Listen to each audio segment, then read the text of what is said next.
good experience with a man.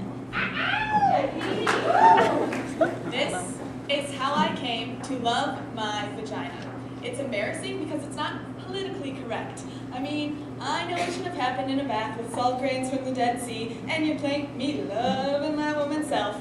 I know the story. Vaginas are beautiful. Our self-hatred is only the internalized repression and hatred of the patriarchal culture. It isn't real. Pussies unite! I know all of it. Like, if we'd grown up in a culture where fat thighs were beautiful, we'd all be pounding down milkshakes and Krispy Kremes, lying on our backs, spending our days thigh expanding. But we didn't grow up in that culture. I hated my thighs, and I hated my vagina even more. I thought it was incredibly ugly. I was one of those women who had looked at it and from that moment on wished I hadn't. It made me sick. I pitied anyone who had to go down there. In order to survive, I began to pretend there was something else between my legs. I imagined furniture. Cozy futons looked like cotton comforters, little velvet settees, leopard rugs, or pretty things. Silk handkerchiefs, quilted pot holders, or place settings. I got so accustomed to this that I lost all memory of having a vagina. Whenever a man was inside of me, I imagined him inside a mink-lined muffler or a Chinese bowl. Then I met Bob. Bob was the most ordinary man I ever met. He was thin and tall and nondescript and wore khaki tan clothes. He didn't listen to Prince, and he didn't like spicy foods. He had no interest in sexy lingerie. In the summer, he spent time in the shade. He did not share his inner feelings. He had no issues or problems and was not even an alcoholic. He wasn't very funny or articulate or mysterious.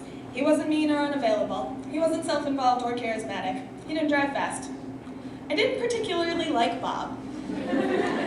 I would have missed him altogether if he hadn't picked up the change that I dropped on the deli floor. When he handed me back my quarters and pennies and his hand accidentally touched mine, something happened. I went to bed with him. That's when the miracle occurred. Turned out that Bob loved vaginas. He loved the way they smelled, the way they felt, the way they tasted, but most importantly, he loved the way they looked. He had to look at them. The first time we had sex, he said he had to see me. I'm right here, I said.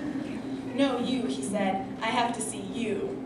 Turn on the light, I said, thinking he was a weirdo and freaking out in the dark. He turned on the light. Then he said, okay, I'm ready. Ready to see you. Right here, I waved. I'm right here. Then he began to undress me. What are you doing, Bob? I said. I have to see you, he replied. No need, I said, just do it. I need to see what you look like, he said. But you've seen a red leather couch before, I said.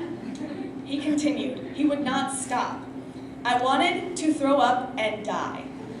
This is awfully intimate, I said. Can't you just do it? No, he said. It's who you are. I need to look. I held my breath. He looked and looked. He got breathy and his face changed. He didn't look ordinary anymore. He looked like a hungry beast. You're so beautiful, he said. You're elegant and deep and innocent and wild. You saw that there? I replied. It was like he read my palm or something. I saw that, he said, and more. Much, much more. He stayed